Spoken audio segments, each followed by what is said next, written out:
देखो देखो, पता है क्या तुम क्या करते हो। BaCl2 करेंगे तो बेरियम, बेरियम का अगर हम इलेक्ट्रॉनिक विन्यास करेंगे तो ये इसके इलेक्ट्रॉनिक विन्यास की बाहरी कक्षा में सिर्फ 2 इलेक्ट्रॉन आते हैं। और इसके पास कितने क्लोरीन है? 2 क्लोरीन है। तो एक क्लोरीन यहाँ पर है और दूसरा क्लोरीन यहाँ पर है। हर क्लोरीन के बाहरी कक्षा में कितने इलेक्ट्रॉन होते हैं? 7 इलेक्ट्रॉन होते हैं। 1 2 3 4 5 6 7 इलेक्ट्रॉन। तो अब बेरियम को 2 इलेक्ट्रॉन त्यागना है और क्लोरीन को 2 इलेक्ट्रॉन चाहिए, तो ये 1 इलेक्ट्रॉन इसको दे देता है और 1 इलेक्ट्रॉन इसको दे देता है। तो ये सब जब 2 इलेक्ट्रॉन दे देगा तो इसके पास क्या हो जाएगा? Ba2+ हो जाएगा। और इसके पास क्या हो जाएगा? Cl- और एक ऊपर वाला भी है तो ऊपर वाला भी क्या हो जाएगा? Cl-। तो देखो 2+ 2- दोनों मिलकर के क्या बना लेते हैं? BaCl2। दोनों मिलकर के BaCl2 बना लेते हैं। सिमिलरली आगे हमारे पास है NaOH। NaOH ये थोड़ा सा अब समझना पड़ेगा इसके लिए। और सोडियम की बाहरी कक्षा में कितने इलेक्ट्रॉन होते हैं? सोडियम की बाहरी कक्षा में 1 इलेक्ट्रॉन होता है ना। 2 8 2 10 10 1 11 1 इलेक्ट्रॉन। और बाकी ऑक्सीजन है और एक हाइड्रोजन है। ऑक्सीजन के बाहरी कक्षा में कितने इलेक्ट्रॉन होते हैं? देखो ऑक्सीजन कितना होता है? 6 होता है ना। तो 2 और 8 होता है ना। तो 2 और 6 2 8 हो गया। तो कितने इलेक्ट्रॉन? 6 इलेक्ट्रॉन। तो इसकी बाहरी कक्षा में 6 इलेक्ट्रॉन। देखो 1 इलेक्ट्रॉन 2 इलेक्ट्रॉन 3 4 5 6, कुल कितने इलेक्ट्रॉन हो गए? 6 इलेक्ट्रॉन। अब हाइड्रोजन के बाहरी कक्षा में कितने इलेक्ट्रॉन? 1 इलेक्ट्रॉन। अच्छा हाइड्रोजन को कितने इलेक्ट्रॉन चाहिए? हाइड्रोजन को 1 इलेक्ट्रॉन चाहिए। बाकी ऑक्सीजन को कितना इलेक्ट्रॉन चाहिए? 2 इलेक्ट्रॉन। भाई इसके बाहरी कक्षा में कितने इलेक्ट्रॉन है? 6 इलेक्ट्रॉन है ना। तो 2 कम ऑक्सीजन के बाहरी कक्षा में 6 इलेक्ट्रॉन है। तो ये हो जाएगा 2, 6। तो इसको कितने इलेक्ट्रॉनों की कमी है? 2 इलेक्ट्रॉनों की। और सोडियम की बाहरी कक्षा में कितने इलेक्ट्रॉन है? सोडियम की बाहरी कक्षा में 1 इलेक्ट्रॉन है ना। तो 1 इलेक्ट्रॉन क्या करना चाह रहा है? त्यागना चाह रहा है। बाकी हाइड्रोजन की बाहरी कक्षा में कितने इलेक्ट्रॉन? इसके पास तो 1 इलेक्ट्रॉन होता है ना। तो क्या हाइड्रोजन 1 इलेक्ट्रॉन दे सकता है कभी? हाइड्रोजन कभी भी अपना 1 इलेक्ट्रॉन दे नहीं सकता। अरे खुद सोचो, जब हाइड्रोजन 1 इलेक्ट्रॉन दे देगा तो इसके पास क्या बचेगा? कुछ ही नहीं बचेगा। तो इसका तो अस्तित्व ही खत्म हो जाएगा, ये बिल्कुल गायब हो जाएगा। तो ऐसा नहीं हो सकता। तो ये कहता है, हाइड्रोजन कहता है ऑक्सीजन से कि हम दोनों साझा कर लेते हैं। ऐसे जो कहता है नहीं साझी वाला काम, तो यहाँ पर इसी साझी बोलते हैं। दोनों साझाकरण कर लिए, यानी कि तुम्हारा 1 इलेक्ट्रॉन और हमारा 1 इलेक्ट्रॉन हम दोनों साझा कर लेते हैं। जब तुम्हें जरूरत होगी तो तुम 2 इलेक्ट्रॉन तुम ले लेना, जब तक हमें जरूरत होगी तो हम 2 इलेक्ट्रॉन हम ले लेंगे। तो इस तरह से ऑक्सीजन के पास कितना इलेक्ट्रॉन कंप्लीट हो गया? देखो 3 3 6 एक साथ हो गया ना। इसको लेकर के 7 हो गया। अब ये सोडियम कहेगा कि भाई हमें साझा नहीं करना होता है, हमें सिर्फ 1 इलेक्ट्रॉन तुमको दे रहे हैं। भाई जब 1 इलेक्ट्रॉन दे देगा तो इसके पास क्या हो जाएगा? Na+ आ जाएगा ना। तो जब 1 इलेक्ट्रॉन दे देता है तो इसके पास आ जाता है Na+। क्या आता है इसके पास? Na+ और प्लस। देखो ऑक्सीजन और हाइड्रोजन आयन, अच्छा ऑक्सीजन और हाइड्रोजन के बीच कौन सा बंध है? सही, इसके बीच सहसंयोजी बंध होता है, ये भी बताएंगे आगे। तो ये OH हो रहा था। OH के पास कितना? देखो 1- होगा ना, क्योंकि पूरा ऑक्सीजन ने 1 इलेक्ट्रॉन लिया है ना, इसी वजह से 1-। तो Na+ और OH- मिलकर के क्या बना लेते हैं? NaOH बना लेते हैं। इस तरह से काम करता है, समझ पा रहे हो? बाकी उसी तरह से ये बताना तो है। और ZnCl2 का बताना है।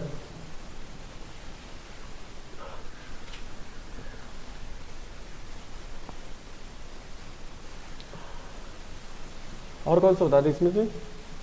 ZnCl2 का देख लो। जिंक का परमाणु क्रमांक कितना होता है? ZnCl2। अगर हम जिंक का देखेंगे तो जिंक के बाहरी कक्षा में जिंक का परमाणु क्रमांक 30 होता है। तो 2 8 10 18 10 28 28 2 30। इसके बाहरी कक्षा में कितने इलेक्ट्रॉन? तो ये 2 इलेक्ट्रॉन क्या करना चाहेगा? त्यागना चाहेगा ना, देना चाहेगा। और बाकी क्लोरीन तो जानते ही हो, बाहरी कक्षा में कितने इलेक्ट्रॉन? 7 इलेक्ट्रॉन। तो यहाँ देखो 1 जिंक है और 1 क्लोरीन यहाँ पर है, दूसरा क्लोरीन यहाँ पर है। तो 1 2 3 4 5 6 7, 1 2 3 4 5 6 7, 7 इलेक्ट्रॉन हो गए। तो अब जिंक के बाहरी कक्षा में 2 इलेक्ट्रॉन है, तो ये 2 इलेक्ट्रॉन त्यागना चाह रहा है ना, देना चाह रहा है। तो अब ये क्या करेगा? ये जिंक अपना इलेक्ट्रॉन 1 इलेक्ट्रॉन इसको दे दिया है और 1 इलेक्ट्रॉन इसको दे दिया है। तो दोनों मिलकर के क्या बना लिए? देखो जब जिंक 2 इलेक्ट्रॉन, देखो 1 इलेक्ट्रॉन इसको 1 इलेक्ट्रॉन इसको, तो जिंक ने ओवरऑल कितना इलेक्ट्रॉन दिया है, जिंक ने ओवरऑल 2 इलेक्ट्रॉन दिया है, तो ये हो जाएगा Zn2+, क्या हो जाएगा Zn2+, और बाकी एक क्लोरीन 1 माइनस और एक क्लोरीन 1 माइनस, तो 2+, 2 माइनस, तो ZnCl2 हो जाएगा ना। इस तरह से ZnCl2 बनता है और इनके बीच आयनिक बंध बन जाता है, समझ पा रहे हो। उसी तरह से ZnCl2 की तरह से MgCl2 भी हो जाएगा। और जिंक ऑक्साइड में देख लो, एक जिंक ऑक्साइड, हमने अभी देखा है कि जिंक के बाहरी कक्षा में कितने इलेक्ट्रॉन, 2 इलेक्ट्रॉन, और ऑक्सीजन के बाहरी कक्षा में कितने इलेक्ट्रॉन, 6 इलेक्ट्रॉन, कितने इलेक्ट्रॉन, 6 इलेक्ट्रॉन।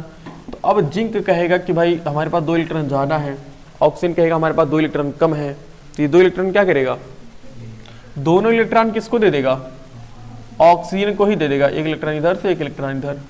तो जब 2 इलेक्ट्रॉन देगा तो इसके पास क्या हो जाएगा Zn2+, और 2 इलेक्ट्रॉन ले रहा है, इसका मतलब इस पर क्या होगा 2 माइनस होगा, तो 2+, 2 माइनस दोनों अच्छे से अट्रैक्ट हो जाएंगे, बना लेंगे ZnO, जिंक ऑक्साइड बना लेते हैं। ओके, और बाकी इसी तरह से कौन सा बता दें, ये फिर Cl2, आयरन का कितना था परमाणु क्रमांक, तो ये होता है Fe का 26, तो 2, 8, 10 और 10 और ऐसा, ये क्या बोलते हैं, ये एक सेक्शन में आता है शायद, क्या हाँ Fe एक सेक्शन में आता है कुछ, इसका परमाणु क्रमांक अजीब होता है। ये 2, 8, 10 और 18, 10, 28 हो जाएगा ना ये, तो 2, 8, 10 और 18, 10,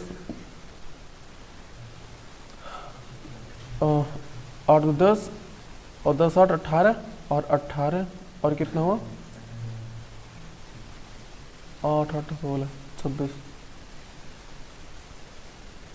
अरे नहीं ये कुछ और होगा जी, 2, 8, 10 और 10, 2, 8, 18 करेंगे कितना हो रहा है टोटल,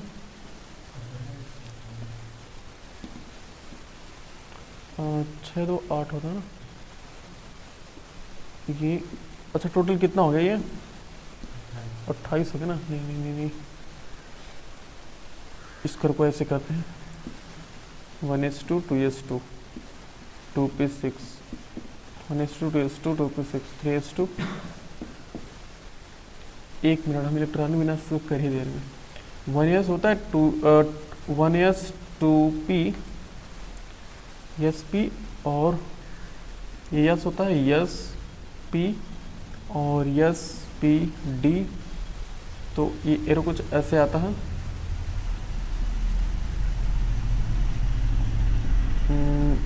spdf और f वाला होता है, तो ये एरो कुछ सही लाइन में तो लिखा गया ना, 1 मिनट रुको,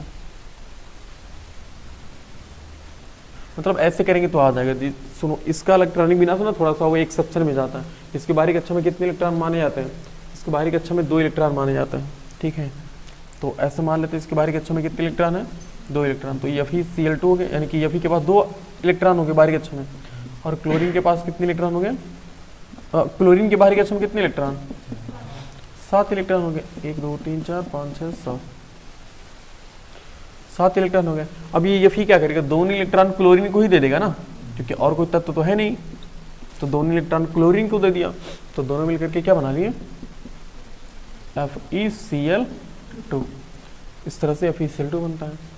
तो इस तरह से जब इलेक्ट्रॉनों का ट्रांसफॉर्मेशन हो रहा है, इलेक्ट्रॉन एक तत्व से दूसरे तत्व पर चले जा रहा है, तो इसका मतलब यहाँ पर क्या हो रहा है, आयनिक बंध बन रहा है ना। ओके, इस तरह से बनता है आयनिक बंध, समझ पा रहे हो, मिटा दे चीजें।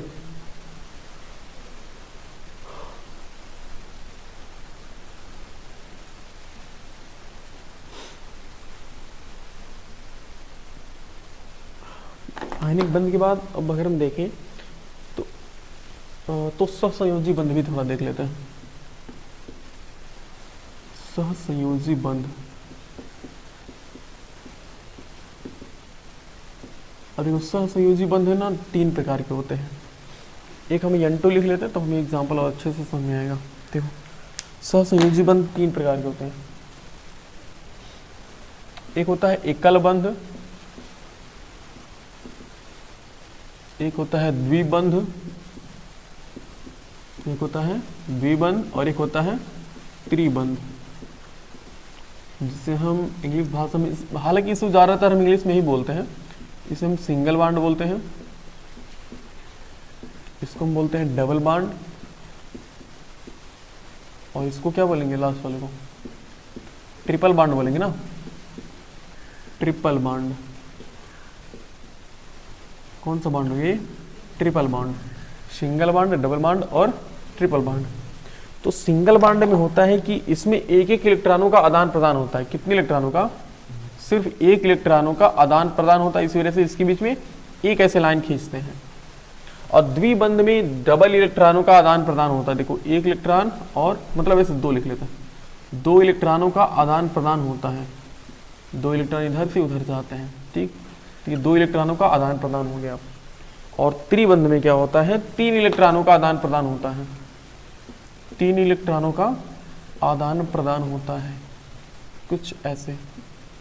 अरे एक मिनट, यहाँ 2 बंद लिखते हैं और यहाँ पर 3 बार ऐसे लगाते हैं, ठीक है ना। तो अगर कहीं पर 3 लाइन है तो समझो उसमें कितने इलेक्ट्रॉनों का आदान प्रदान हो रहा है? 3 इलेक्ट्रॉनों का। और ये अगर हम इसमें 2 सिर्फ लाइन बनाते इसका मतलब 2 इलेक्ट्रॉनों का, और बाकी 3 लाइन बनाते तो क्या हो गया? 3। तो ये याद रखना कि इसमें बंध जो होता है ना 3 तरह से बनता है, सिंगल बॉन्ड, एकल बंध, द्विबंध और ट्रिपल बंध। इससे आगे नहीं बनता। त्रिबंध के बाद कोई बंध और नहीं बनता है। जैसे कि हम, अच्छा नाइट्रोजन तो लिखे हैं पहले से,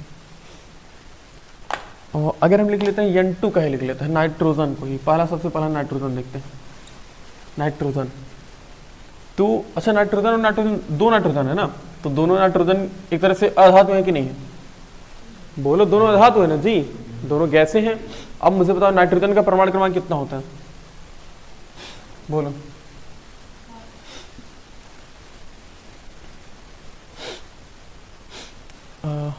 तो 2 और 5 कितना हो गया? 7। इसके बाहरी कक्षा में अभी कितने इलेक्ट्रॉन की और कमी है इसको?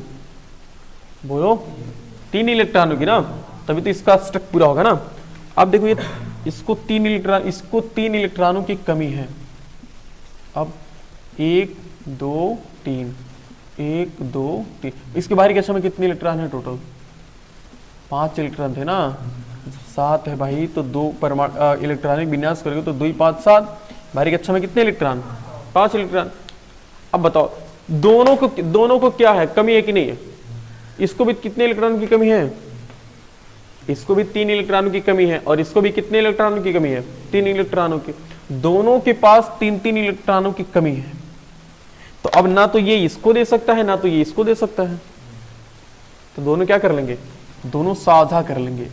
कहेंगे चलो हम 3 अपना 3 इलेक्ट्रॉन मिला करके साझा कर लेते हैं, जब तुम्हें जरूरत होगी तो तुम ले लेना, जब हमें जरूरत होगी तो हम ले लेंगे। तो दोनों 3 इलेक्ट्रॉनों की क्या कर लिए? साझेदारी कर लिए। अब इसको प्रदर्शित करने के लिए कई नियम होते हैं हमारे पास, या फिर इसे इलेक्ट्रॉन डॉट संरचना बोलते हैं, इलेक्ट्रॉनों का डॉट स्ट्रक्चर संरचना बोलते हैं। या फिर ऐसे बनाओ, एक सर्कल बना दो और एक और सर्कल। अच्छा इस सर्कल में देखो कितने हैं, ये इस सर्कल मान लो नाइट्रोजन का वृत्त है, और इसमें बाहर इसके 2 इलेक्ट्रॉन अंदर हैं, बाकी 3 इलेक्ट्रॉन यहाँ पर है, 1 2 3 इलेक्ट्रॉन। और एक और सर्कल बना दो, दूसरी नाइट्रोजन का है, इसमें देखो 2 इलेक्ट्रॉन इसके हैं, और 1 2 3 इलेक्ट्रॉन साझेदारी में चले गए। तो हर गोले में बताओ कितने इलेक्ट्रॉन मिल रहे हैं? बताओ हर गोले में कितने इलेक्ट्रॉन आ रहे हैं? सोचो भाई, अगर तुम इस गोले की बात करोगे तो 8 इलेक्ट्रॉन टोटल आ रहे हैं ना, और इस गोले में भी कितने आ रहे हैं? मतलब दोनों का स्ट्रक्चर क्या हो रहा है? कंप्लीट हो जा रहा है। या फिर एक और तरीका होता है इसको लिखने का, प्रदर्शित करने का। एक और तरीका ये होता है, डायरेक्टली हम बोल देते हैं ना इसमें कितने इलेक्ट्रॉनों का आदान प्रदान हो रहा है? 3 इलेक्ट्रॉनों का। तो एक नाइट्रोजन से बनाते हैं, दूसरा नाइट्रोजन यहां बनाते हैं, और दोनों के बीच में 3 लाइन खींच देते हैं, ऐसे ये ट्रिपल बॉन्ड वाला, ऐसे 1 2 3। इसका मतलब हो जाता है कि एक बॉन्ड एक इलेक्ट्रॉन, इसमें कितने इलेक्ट्रॉन है, समझ लो 2 इलेक्ट्रॉन, इसमें कितने इलेक्ट्रॉन, 2, इसमें 2 इलेक्ट्रॉन, तो टोटल कितने इलेक्ट्रॉनों का आदान प्रदान हो रहा है, 6 इलेक्ट्रॉनों का। तो अगर हम शॉर्टकट में ऐसे लिख दें तो इसका भी मतलब सेम ही रहेगा, समझ पा रहे हो ना। चाहे ऐसे लिखूं, चाहे ऐसे लिखूं, चाहे ऐसे लिखूं, बात सही है, सबके लिए सेम है। या फिर और थोड़ा सा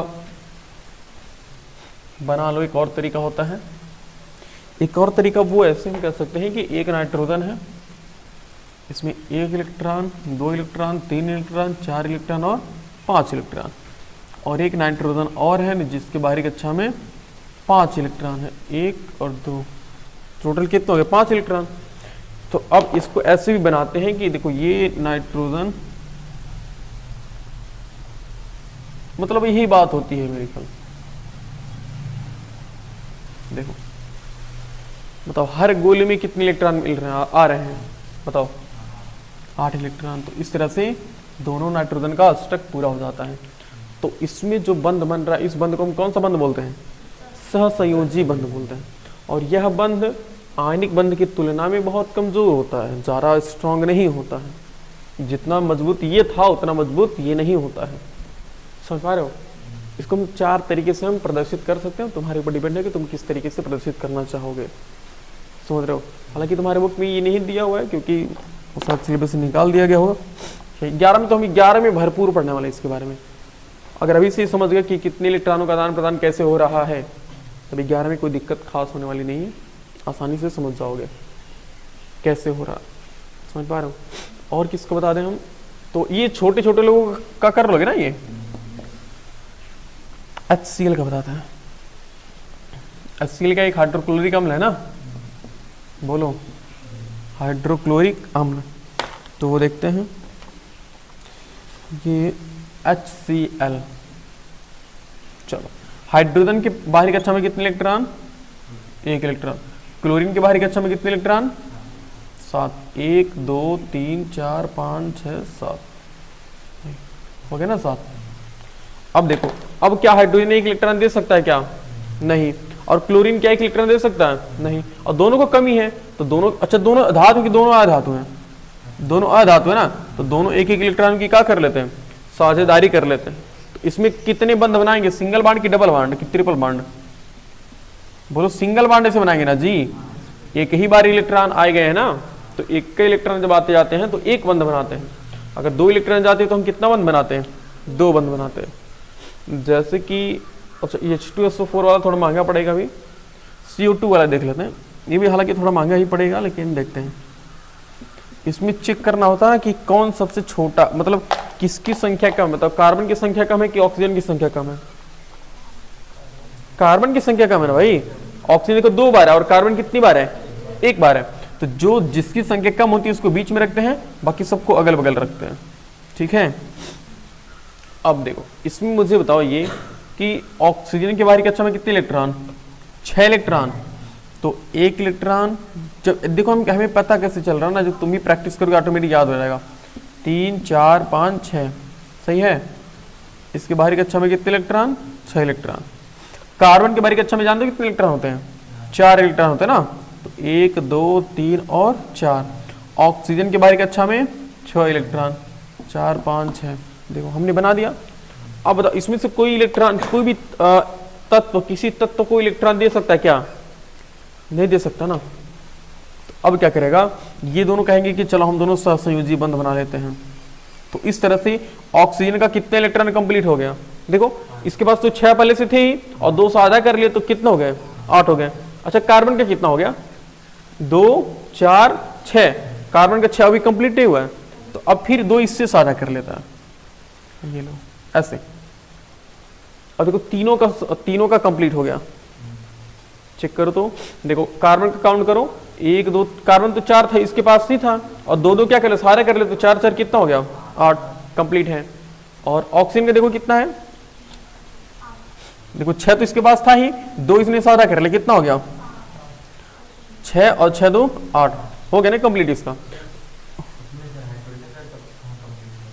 किसका, हाइड्रोजन का बोले तो नहीं थे, हाइड्रोजन का कितना होता है, 2 ही होता है ना। हाइड्रोजन का हमने बोला था कि हाइड्रोजन का 2 ही माना जाता है। Hydrogen, helium, lithium, beryllium, boron तक सिर्फ 2 ही माना जाता है।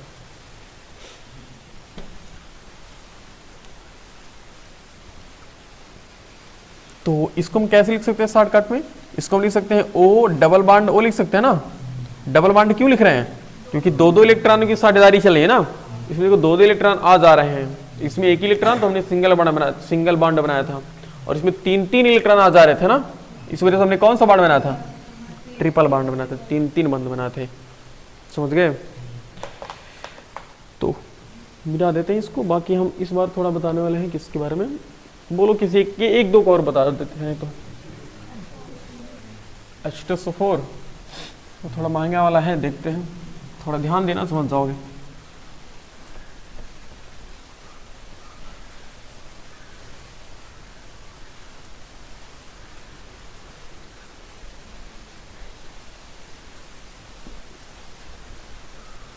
कौन सा बताएं? H2SO4 वाला थोड़ा सा बड़ा है, देखना ये वाला थोड़ा।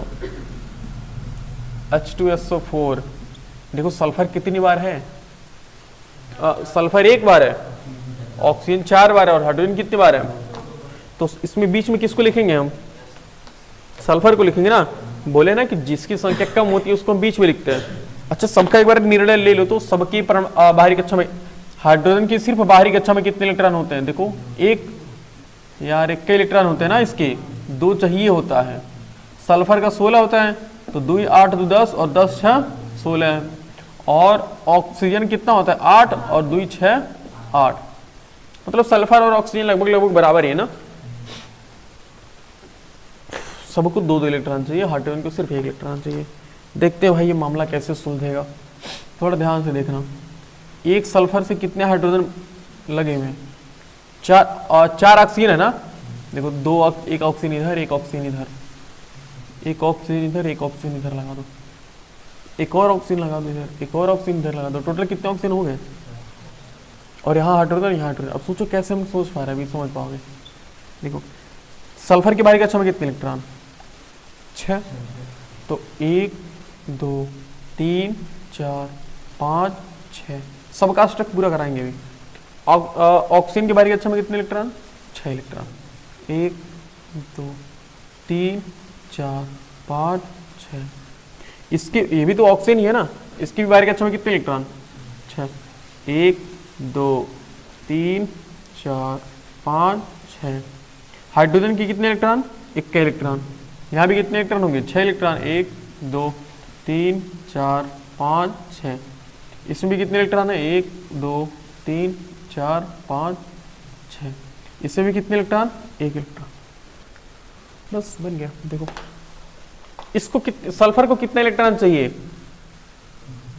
भाई? 2 चाहिए ना, 6 है इसके पास, 2 और चाहिए। देखो 1 बंद बना लिया तो क्या हो गया? 7 हो गया, और 7 1 8। सल्फर का कंप्लीट हो गया ना। अब बचा ऑक्सीजन के बारे में देखते हैं। इसका कितना हुआ? 2 4 6 1 7 हो गया ना, और 7 1 8 हो गया। इसका कंप्लीट हो गया। अब इसको कितना चाहिए? 8। तो देखो 2 4 6 हो गया ना, बाकी 1 इससे बना लिया, 8 हो गया इसका। इसका आते हैं, इसको भी एक ऐसे मिला दो, इसको भी मिला दो, चेक कर लो सबका हो गया, सबका कंप्लीट है। अष्टक देखो 4 और 4 8। देखो 4 तो इसके पास है ही, और 4 4 8, 4 4 8। देखो 4 4 8, 4 4 8, टोटल 8 इलेक्ट्रॉन क्या हो गया? कंप्लीट हो गया ना। तो ये H2SO4 का स्ट्रक्चर। अब इसको सिंपल बनाना चाहो तो कैसे लिखोगे? 1 sulphur, oxygen oxygen hydrogen, oxygen oxygen hydrogen. बोलो सही है ना। सब में सिंगल सिंगल बॉन्ड क्यों लगेगा? क्योंकि सब में 1-1 इलेक्ट्रॉन की साझेदारी चल रही है। सही है। इस तरह से बनता है H2SO4 का। ओके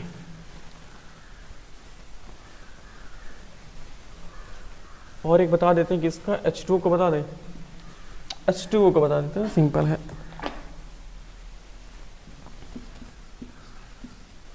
एक CO2 का बता देते हैं।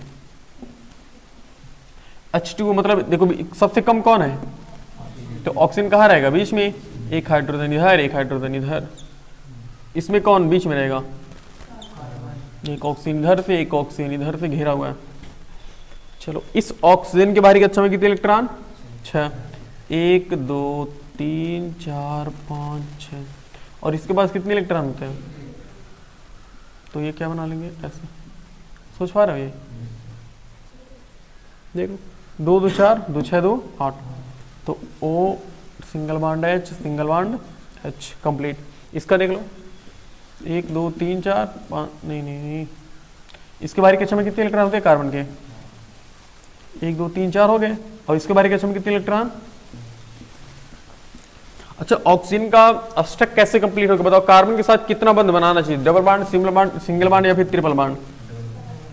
क्योंकि डबल बॉन्ड बनाएगा तभी तो, इसका देखो 6 है तो 2 8 हो जाएगा ना, क्योंकि इसके पास कोई और दूसरा ऑप्शन भी नहीं है, कोई दूसरा विकल्प भी नहीं, कहीं और से बंध बना लेगा। इसी वजह से ये टोटली किस पर डिपेंड रहेगा? टोटली कार्बन पर ही डिपेंड रहेगा। 2 इलेक्ट्रॉन का सौदा कर लिया ऐसे ये, और यहाँ भी 2 इलेक्ट्रॉनों का ऐसे सौदा कर लिया, हो गया C, और डबल बॉन्ड O, और यहाँ भी डबल बॉन्ड कितना हो गया? O। इस तरह से बनता है हमारा CO2। समझ पा रहे हो? इस तरह से हमारे क्या बनता है? H2O बनता है। सबका स्ट्रक कंप्लीट होता तभी स्थायी होते हैं, अगर इनका स्ट्रक कंप्लीट नहीं होता तो ये स्थायी नहीं रहते। नॉर्मल पानी स्थायी रहता ना बिल्कुल, कोई इसमें कोई अगर नॉर्मल पानी रख दो तो कोई रिएक्शन उसमें एक्शन नहीं होता है, लेकिन अगर वही इसका स्ट्रक पूरा नहीं होता तो किसी न किसी से वो अभिक्रिया कर लेता है। आखिर ये अभिक्रिया क्यों करते हैं? हाइड्रोजन ऑक्सीजन के साथ अभिक्रिया क्यों कर रहा है? अपना स्ट्रक पूरा करने के लिए ना, और जैसे इसका स्ट्रक पूरा हो जाता है तैसे दोनों क्या हो जाता है? बिल्कुल स्थायी हो जाता है। समझ रहे हो?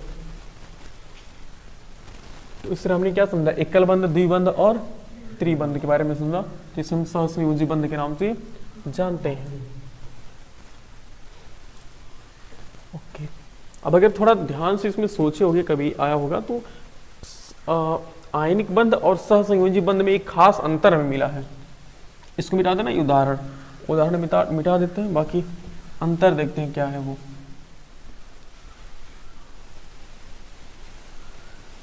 अच्छा, आयनिक बंध किसके बीच में बन रहा था? धातु और अधातु के ना। अच्छा, ये तो लिखे तो हैं जी खास। और ये किसके बीच में बन रहा था? देखो, ये बनता है जब अधातु से अभिक्रिया करता है तो क्या बना लेता है? तब बनाता है सहसंयोजी बंध। कौन सा बंध बनता है? सहसंयोजी बंध बनता है। और जब यही धातु अपने खुद किसी धातु से अभिक्रिया करता है तो क्या बना लेता है? आयनिक बंध। आयनिक बंध। अच्छा, क्या तुम खुद सोचो एक बार कि क्या कभी हो सकता है कि धातु खुद धातु से ये अभिक्रिया करे? क्या धातु प्लस धातु हो सकता है कभी? नहीं, नो रिएक्शन, कभी नहीं हो सकता। हाँ, कभी धातु धातु से नहीं अभिक्रिया करता है। अधातु से कर लेगा, लेकिन धातु धातु से नहीं करता। कहां पे? अरे अधातु जी, बाय डिफॉल्ट ऐसा हो ही नहीं सकता। देखो कैसे, क्योंकि अच्छा मतलब धातु क्या चाहता है? इलेक्ट्रॉन देना चाहता है ना। धातु क्या चाहता है? इलेक्ट्रॉन देना। अब मान लो ये धातु ये भी कह रहा है कि हम इलेक्ट्रॉन देंगे, इलेक्ट्रॉन निकालता है, और ये कह रहा है कि ये अगर दूसरा धातु, फिर अगर ये भी क्या कह रहा है कि हम भी धातु देंगे, तो कहां दोनों के बीच रिएक्शन होगा जी? दोनों इलेक्ट्रॉन दे रहे हैं तो कोई लेने वाला भी तो होना चाहिए। तो इसी वजह से धातु धातु से कभी भी अभिक्रिया नहीं कर सकता। चलो एक और टॉपिक देख लेते हैं। देखो, इसके बाद हम जो मतलब ये हम जो पढ़ाने वाले हैं, हम इसके बाद ये पढ़ेंगे ना। देखो, आयनिक यौगिक,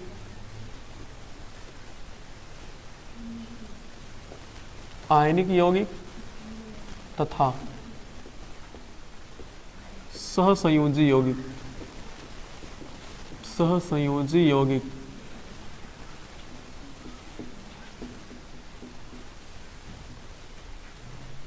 में अंतर। हम इन दोनों यौगिक में क्या पढ़ेंगे? अंतर, कि इन दोनों यौगिक में अंतर क्या है, आखिर आयनिक यौगिक और सहसंयोजी यौगिक में फर्क क्या है दोनों में। उसके बाद एक और टॉपिक बचता है, 2 टॉपिक बचते हैं, मतलब एक है धातु का निष्कर्षण होता है और एक होता है मिश्र धातु। बस छोटा सा टॉपिक है, हालांकि धातु का निष्कर्षण छोटा टॉपिक नहीं है, लेकिन फिर भी अगर 2 घंटे पढ़ाया जाए तो खत्म हो जाएगा। ओके, एक तरफ है आयनिक यौगिक,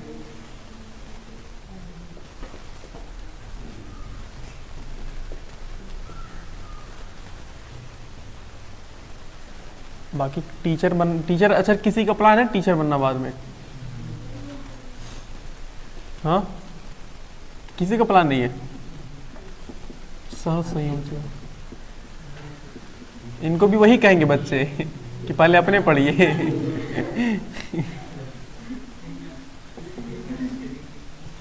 चलो दे, अच्छा एग्जाम्पल कुछ ले लेते ना, उससे थोड़ा समझ में आएगा। जैसे बताओ मुझे आयनिक यौगिक के कुछ एग्जाम्पल बताओ। जैसे कि NaCl तो पहले ही है, बोलो।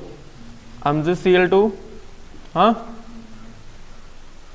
FeCl3 और है ZnCl2 इत्यादि, है ना, इत्यादि। इसी प्रकार बहुत है ऐसे। सहसंयोजन बताओ। HCl, H2O, CO2 और H2SO4, ये क्या अम्ल है ना, HNO3 इत्यादि। तुम अगर देख पाओ तो ये, अच्छा बताओ ये Cl कैसा होता है, थोड़ा सा सोचो। ठोस द्रव गैस कैसा होता है, ये द्रव होता है ना भाई, ये अम्ल है, द्रव होता है। वाटर जानते हो कैसा होता है, CO2 जानते हो कैसा होता है, गैस होता है ना। H2SO4 द्रव होता है, HNO3 द्रव। तो ये किस में मिल रहे हैं जी, द्रव और गैस मिल रहे हैं ना। और बाकी इसमें देखो NaCl, नमक कैसा होता है, सॉलिड होता है, ठोस होता है। ऐसा नहीं कि सर हमारे घर तो पाउडर की नमक आता है, पाउडर नमक सॉलिड है भाई। ये जो तुम्हारे ये जो हम लिख रहे हैं ना, ये इंक कहोगे सर लिक्विड है, ये लिक्विड नहीं है, ये ठोस होता है, सॉलिड है। होगी सर कैसे, ये सॉलिड होता है, इसमें पानी मिला करके, मतलब अलग अलग केमिकल्स मिला करके इसको लिक्विड कर दिया गया है। एक्चुअल में कैसा होता है ये सॉलिड। अरे होली में रंग नहीं खेले हो तो रंग देखो, रंग किस प्रकार, रंग कैसा होता है। अरे रंग नहीं देखो कि एकदम छोटे छोटे दाने की तरह होता है, तो दाना को फिर घोलते हो तो रंग बन जाता है ना। तो वैसे ये है, इंक है, तो इंक भी सॉलिड में आता है, ये भी ठोस में आता है। तो क्या पहला अंतर यही कह सकते हो कि दोनों में क्या है, पहला अंतर ये हम कह सकते हैं कि ये क्या है, आयनिक यौगिक कैसे होते हैं, क्रिस्टली ठोस होते हैं। आयनिक यौगिक कैसे होते हैं, आयनिक यौगिक क्रिस्टली है, क्रिस्टली मतलब ठोस होते हैं, बस समझो क्रिस्टल होते हैं, क्रिस्टलीय ठोस होते हैं, क्रिस्टलीय ठोस होते हैं। जबकि ये क्या होते हैं, सामान्यतः द्रव तथा गैस होते हैं ना। ये जो सहसंयोजी यौगिक हैं ये सामान्यतः कैसे होते हैं, द्रव तथा गैस अवस्था में पाए जाते हैं। सहसंयोजी यौगिक दिखाई दे रहा है ना पीछे तक। सहसंयोजी यौगिक सामान्यतः द्रव तथा गैसीय अवस्था में होते हैं, गैसीय अवस्था में पाए जाते हैं। सही है, ओके। अब इसमें कौन सा बंध होता है दी बताओ, इसमें आयनिक बंध पाया जाता है ना, इसमें आयनिक बंध पाया जाता है, इसमें आयनिक, ये भी तो एक अंतर ही है ना, कह लो तो आयनिक बंध पाया जाता है। और इसमें कौन सा बंध पाया जाता है, इसमें सहसंयोजी बंध पाया जाता है, सहसंयोजी बंध पाया जाता है, सहसंयोजी बंध पाया जाता है। और एक और अंतर हम कह सकते हैं, ये बताओ किससे किससे बनते हैं, आयनिक यौगिक धातु तथा अधातुओं से मिलकर बनते हैं ना, ये धातु तथा अधातुओं से मिलकर बनते हैं, धातु तथा अधातुओं से मिलकर बनते हैं ना, अधातुओं से मिलकर बनते हैं।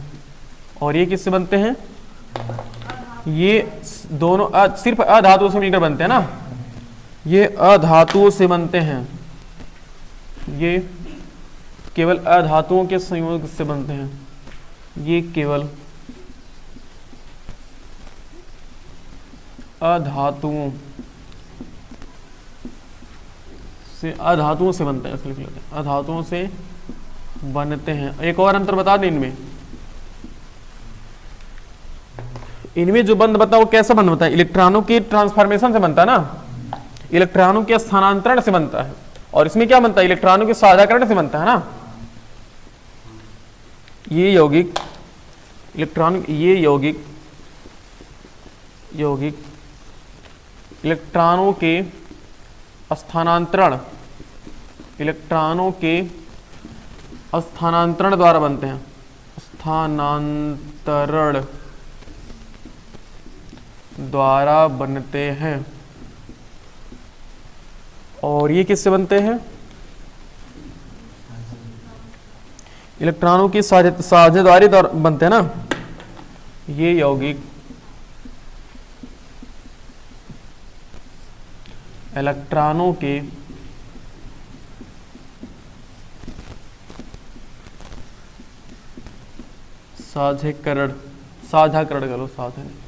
साझाकरण द्वारा बनते हैं। बोलो सही है। और अंतर क्या है इसमें? एक और अंतर है ना कि जो आयनिक यौगिक होते हैं, आयनिक बंध होता है वो काफी मजबूत होता है, और जो सहसंयोजी बंध होता है वो काफी कमजोर होता है। कमजोर नहीं मतलब इसके अपेक्षा कमजोर होता है। आयनिक यौगिक, आयनिक बंध,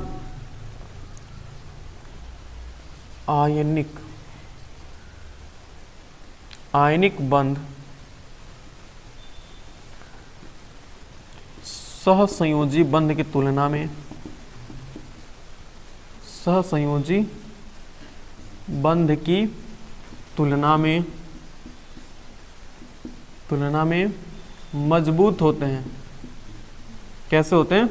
मजबूत होते हैं, मतलब ये काफी स्ट्रांग होते हैं, जबर होते हैं।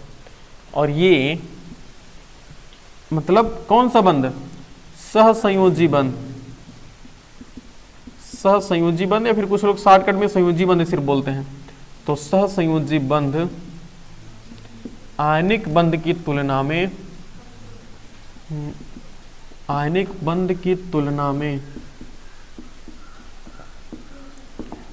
कैसे होते हैं? कमजोर होते हैं।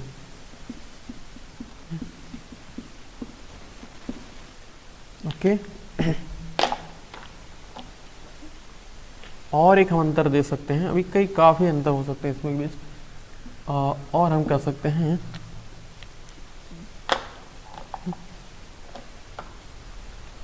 देखो सहसंयोजी यौगिक ये क्या होते हैं? देखो सहसंयोजी करें, आयनिक यौगिक सामान्यतः जल में विलेय होते हैं। सामान्यतः बात करें, ठीक है ना। और सामान्यतः मतलब जितने भी यौगिक होते हैं सब के सब क्या होते हैं? जल में विलेय। हाँ, एक और चीज, ये जल में घुल करके आयन देंगे कि नहीं देंगे? जो आयनिक यौगिक भाई Na प्लस और Cl माइनस देंगे ना, और देखो Mg2 प्लस और Cl माइनस देते हैं ना, तो हम कह सकते हैं कि आयनिक यौगिक जल में घुल करके आयन देते हैं, जबकि सहसंयोजी यौगिक जल में घुल करके आयन नहीं देते हैं। अगर हम HCl को देखें, सामान्यतः नहीं देते हैं। अगर हम तुम्हें H2O की बात करें या Cl की बात करें, या Cl तो खास देता है, बाकी हम H2O की बात करें, CO2 की बात करें, तो ये सामान्यतः जल में घुल करके आयन नहीं देते हैं, हालांकि ये तो जल ही है। तो हम कह सकते हैं कि आयनिक यौगिक जल में घुलकर आयन प्रदान करते हैं, आयन प्रदान करते हैं।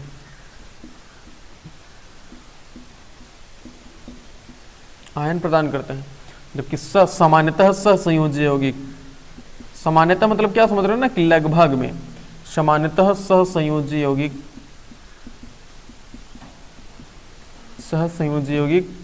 जल में घुल करके आयन नहीं देते हैं। जल में घुलकर आयन नहीं देते हैं।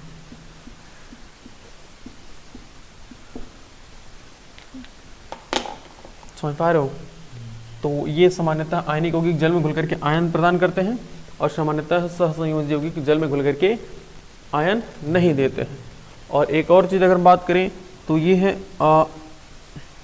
अच्छा, आयनिक यौगिक जल में विलीय होते हैं ना, और आयनिक यौगिक सामान्यतः जल में विलीय होते हैं, जबकि सहसंयोजी यौगिक सामान्यतः आयन में अविलीय होते हैं, जल में अविलीय होते हैं। लेकिन जितने हमने देखो HCl लिखा है, H2SO4 लिखा है, HNO3 लिखा है, ये सब जल में विलीय हैं। तो कुछ अपवाद होते हैं। अब जैसे कि मान लो इसी सहसंयोजी यौगिक में ही पेट्रोल, डीजल, केरोसिन सब आता है इसमें, तो वो सब सहसंयोजी बंध वाले होते हैं। तो सहसंयोजी बताओ, पेट्रोल को पानी में घोलोगे तो घुलेगा? नहीं घुलता है। पेट्रोल, डीजल ये सब पानी में नहीं घुलते हैं, सामान्यतः हम कर सकते हैं। तो सामान्यतः आयनिक यौगिक तो पूरा घुलते हैं। आयनिक यौगिक जल में विलेय होते हैं, जल में विलेय होते हैं। और इसमें कह सकते हैं कि सहसंयोजी यौगिक सामान्यतः जल में अविलेय होते हैं। सहसंयोजी यौगिक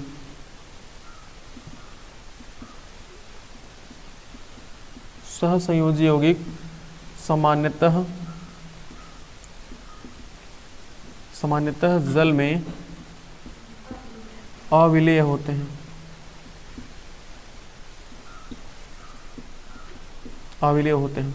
अब इनमें अविलेय कौन होता है? जैसे कि मान लो केरोसिन, पेट्रोल हो गया, पेट्रोल, डीजल, केरोसिन, केरोसिन समझ रहे हो ना, मिट्टी का तेल, केरोसिन इत्यादि बहुत हैं इसी प्रकार से जो जल में अविलेय हैं। बाकी अपवाद के रूप में कौन है? अपवाद के रूप में तुम कह सकते हो कि चीनी भी है ना। देखो जो शुगर होता है, स्टार्च होता है, यूरिया होता है, ये सब जल में घुल जाते हैं। जबकि ये सब क्या है? ये सब सहसंयोजी यौगिक में आते हैं। देखो HCl भी अपना क्या सहसंयोजी यौगिक है ना। बाकी H2SO4 भाई, आखिर जब H2SO4 को हम तनु करते हैं उसमें हम जल ही तो मिलाते हैं। जल मिलाते तो कैसे घुल जाता है? इसका मतलब ये क्या है? ये सब जल में विलेय हैं, लेकिन समानता क्या होते हैं? जल में अविलेय होते हैं। बाकी हम और इसमें कह सकते हैं कि जो एक और चीज है, अगर मान लो कि नमक को तुम तेल में घोलोगे तो घुलेगा क्या? उस तेल का मतलब उसमें समझ लो कि पेट्रोल में जिस तरह से मान लो अगर घोलते हैं तो नमक को अगर हम पेट्रोल में घोलेंगे ना तो उसमें घुलेगा नहीं। तो हम कह सकते हैं कि ये कार्बनिक यौगिक जो ये लिख लेना आगे कि आयनिक यौगिक क्या होते हैं? आयनिक यौगिक कार्बनिक यौगिक में अविलेय होते हैं। और जबकि हम कह सकते हैं सहसंयोजी यौगिक कार्बनिक यौगिकों में विलेय होते हैं, लेकिन फिर इसमें अपवाद आ जाता है। जैसे चीनी कार्बनिक यौगिक है और पेट्रोल भी क्या है? कार्बनिक यौगिक है, लेकिन क्या चीनी पेट्रोल में घुलेगा? नहीं घुलेगा। तो हम आखिर एक तरह से अपवाद हुआ कि नहीं हुआ? तो ये पॉइंट लिख लेना तुम लोग। हम बोल दे रहे हैं कि जो आयनिक यौगिक होता है वो कार्बनिक यौगिकों में अविलेय होता है, और सामान्यतः कार्बनिक यौगिक सहसंयोजी यौगिक में विलेय होते हैं। ये सहसंयोजी यौगिक है ना, बंद हम अब तक लेकर चल रहे हैं। लेकिन अपवाद में क्या लिखोगे? अपवाद में लिखोगे चीनी वाला, अपवाद में लिखोगे चीनी, शुगर, स्टार्च, वो यूरिया, ये सब अविलेय होते हैं। समझ पा रहे हो? तो मिला जाना, देखो इतने अंतर होते हैं आयनिक यौगिक में और किसमें? सहसंयोजी यौगिक में। याद रहेगा। और इसके बाद अब आता है अगला टॉपिक जो है धातुओं का निष्कर्षण। समझ पा रहे हो? तो धातुओं का निष्कर्षण और एक है, हाँ बस वही लास्ट ही टॉपिक है।